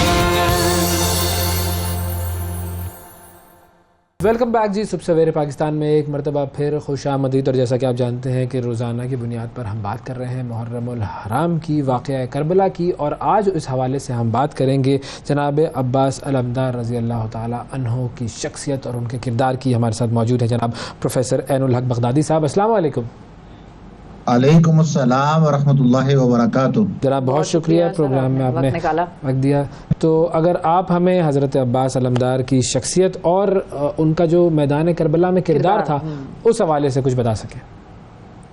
बिस्मिल्लाहिर्रहमानिर्रहीम। ये अल्लाह रब्बुल इज़्ज़त का फजल व करम है कि जिसने हमें ये तौफीक दी है कि हम अहले बैत अतहार और बिलखुसूस नवासा रसूल इमाम हुसैन अलैहिस्सलाम आपकी शहादत और वाक़या करबला के ऊपर आज हम अपना हिस्सा डालने के लिए यहाँ मौजूद हैं। आपने जो सवाल किया वो बड़ा अहम किरदार है वाक़या करबला के अंदर, और वो बड़ी अहम शख्सियत हैं, और वो सैयदना अब्बास अलमदार सलामुल्लाह अलैहि आपका किरदार है। और मैं थोड़ा सा अगर इसकी बैकग्राउंड में जाऊं कि आपकी शख्सियत कैसी थी, तो मैं सबसे पहले ये अर्ज़ करूँगा कि जब हज़रत अली रज़ी अल्लाह ताला अन्हु सईदा फातिमा ज़हरा रज़ी अल्लाह ताला अन्हा आपका विसाल हो गया, तो उस वक्त इमाम अली रज़ी अल्लाह ताला अन्हु ने दोबारा एक नए निकाह के लिए, नई ज़िवाज के लिए कोशिश की। और उन्होंने अपने भाई थे उनके हज़रत अकील अलैहिस्सलाम, और वो हज़रत अकील थे जो वो अरब के अंसाब के माहिर जाने जाते थे। जो नस्ब होता है जी, जो लोगों की पुश्त दर पुश्त जो नस्ब चलता है उसके वो माहिर थे। तो उनसे ये फरमाया इमाम अली रज़ी अल्लाह ताला अन्हु ने कि उन्ज़ुर ली इमरातुन क़द वलदतहा अल-फहुलतु मिनल अरबी, कि ए अकील भाई मेरे लिए एक ऐसी औरत तलाश करो कि जिसको अरब की किसी बहादुर खातून ने जन्म दिया हो। अतज़व्वजुहा, मैं उससे शादी करूं, फ़तलिदुली फारिसन, जो कि फिर मेरे लिए एक शाहसवार को पैदा करे। तो आप इससे अंदाजा करेंगे कि हज़रत अब्बास अलमदार की जो शख्सियत है वो आपकी जब माँ का इंतखाब किया जा रहा था, उस इंतखाब से बिफोर इस बात का ख्याल रखा जा रहा था कि आपकी वालिदा जो हैं उनकी माँ भी किसी बहादुर खानदान की, जिसके बतन से जन्म लेने वाला शख्स वो ऐसा शाहसवार कहलाए कि फिर दुनिया उसको जानने लगे। ये इमाम अली और हज़रत अकील का जो दानिशमंदाना फैसला था। फिर वो कहते हैं कि उसके बाद उन्होंने बनु कलाबिया में से इनका नाम भी, जो इनकी वालिदा थी हज़रत अब्बास की, उनका नाम भी फातिमा ही था। लेकिन ये एक उनकी मोहब्बत थी और अहले बैत के साथ उनकी मोहब्बत, और बिलखुसूस खानवादा रसूल सल्लल्लाहु अलैहि वसल्लम के साथ उनकी मोहब्बत का ये आलम था कि जब वो उस घर में आई तो फिर उन्होंने अपने नाम को फातिमा के बजाय अपने जो कुन्नियत रखी गई थी उम्मुल बनी, उस नाम के साथ आप पॉपुलर हुई और मशहूर हुई और दुनिया आपको जानती है। और फिर जब आपके बतन से औलाद हुई तो 4 जो बेटे थे, जिनमें हजरत अब्बास थे, हजरत अब्दुल्ला थे, हजरत जाफर और हजरत उस्मान अलैहिमुस्सलाम। तो ये तमाम औलादें थीं कि ये सारे के सारे ऐसे शाहसवार पैदा किए गए कि फिर ये हजरत इमाम हुसैन अलैहिस्सलाम का इस अंदाज में इन्होंने साथ दिया कि मैदान करबला के अंदर के क़यामत तक के लिए, जब तक करबला की तारीख जिंदा है उस वक्त तक ये किरदार भी इंशाअल्लाह ऐसे ही जिंदा और सलामत रहेंगे। तो अब दूसरी बात ये है कि इनकी तरबियत का कुछ हिस्सा जो था वो इमाम अली रज़ी अल्लाह ताला अन्हु को मिला, और फिर उनके जो इनके बड़े भाई थे इमाम अली अलैहिस्सलाम की शहादत के बाद इमाम हसन की ये तरबियत के अंदर रहे, फिर कुछ अरसा ये इमाम हुसैन अलैहिस्सलाम की तरबियत में रहे। तो इससे भी हम ये अंदाज़ा कर सकते हैं कि आप बाबुल इल्म की तरबियत में रहे, और उसके बाद अपने 2 ऐसे अजीम भाइयों के जो नवासा रसूल थे उनकी तरबियत के अंदर रहकर उनका ये आलम हो चुका था कि जब उन्होंने इस वफा को निभाया, और वो वफा कैसी थी आगे चलकर इसके ऊपर भी हम बात करते हैं। 26 हिजरी में मदीना मुनव्वरा में आपकी पैदाइश होती है। खूबसूरती का ये आलम था कि आपको बनु हाशम का चांद कहा जाता था। कमरो बनी हाशम, बनु हाशम का चांद, इतने खूबसूरत थे।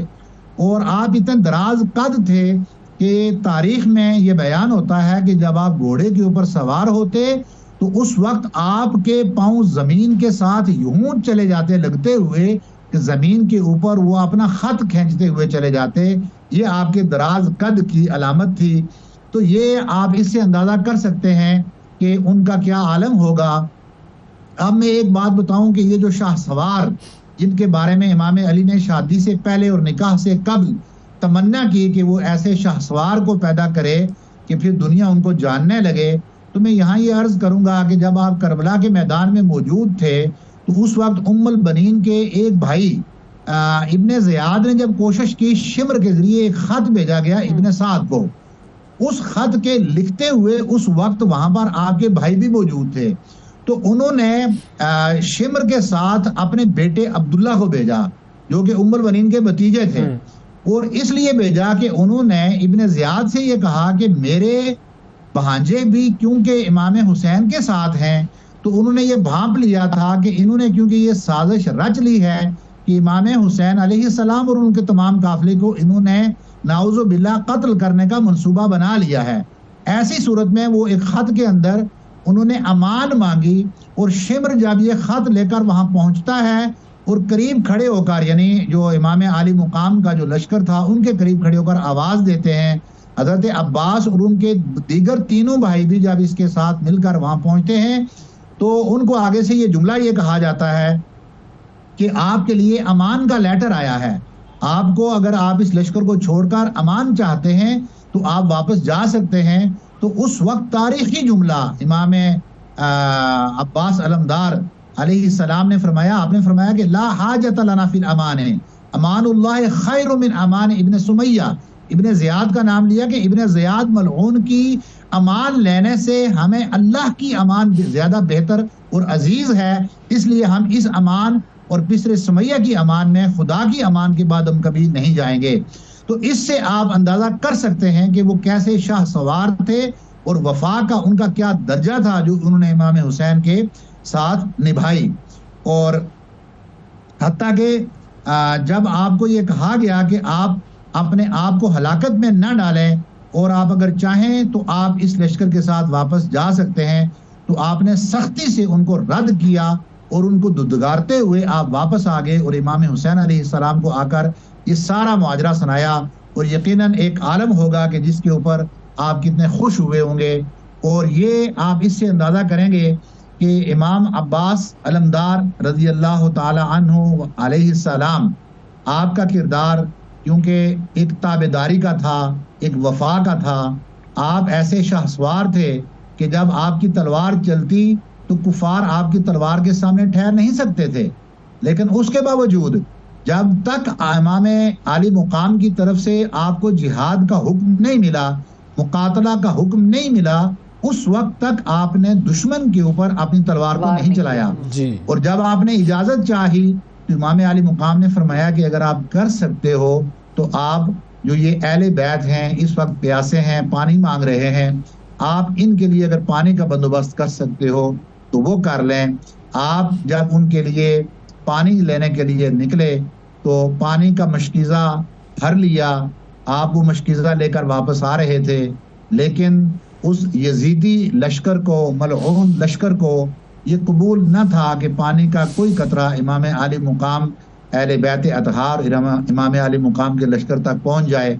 तो उन जालिमों ने आपके ऊपर तीरों की बौछार शुरू कर दी, हत्ता के तलवारों के वार हुए, आपके बाजू कट गए, आपने उस घड़े को अपने मुंह के साथ पकड़ लिया, लेकिन उसके बावजूद भी उन मलऊन और यजीदी लोगों ने आपके साथ ऐसा जुल्म किया कि आपका जो वो पानी वाला घड़ा था उस घड़े के ऊपर तीर मारकर पानी को भी गिरा दिया और बिल आखिर आपकी वहाँ शहादत होती है। इमाम अब्बास अलमदार का किरदार हमेशा अहले बैत अतहार के साथ इस वाक़े में तसल्ली और तशफ़ी वाला रहा। और वो वाक़या बड़ा अहम है कि जिसमें जब इमाम आली मुकाम ने तमाम एक खिताब फरमाया और उस खिताब के अंदर जब वो अहले बैत अतहार और वो बच्चे और वो औरतें जो इस लश्कर में करबला में शामिल थीं और वो जब रिक़्क़त अमेज़ गुफ्तगू उन्होंने सुनी तो वो सब रोने लगे और जब उनके चीखों पुकार की आवाजें बाहर तक आईं तो ऐसी दुख वाली दास्तान है ये कि जितनी मर्तबा आप सुनते हैं आपका अपना इश्क उन लोगों के साथ मज़ीद गहरा होता जाता है कि जिनके बारे में हम ये दुख सुनते हैं। बहुत शुक्रिया अदा करेंगे जी प्रोफेसर ऐनुल हक बगदादी साहब हमारे साथ मौजूद थे। और नाज़रीन, रोज़ाना की बुनियाद पर हम यही वाक़या करबला के मुख्तलिफ शख्सियात का किरदार आपके सामने लेकर आते रहेंगे। आज के प्रोग्राम में इतना ही, कल आपसे फिर मुलाकात करेंगे। अल्लाह हाफ़िज़।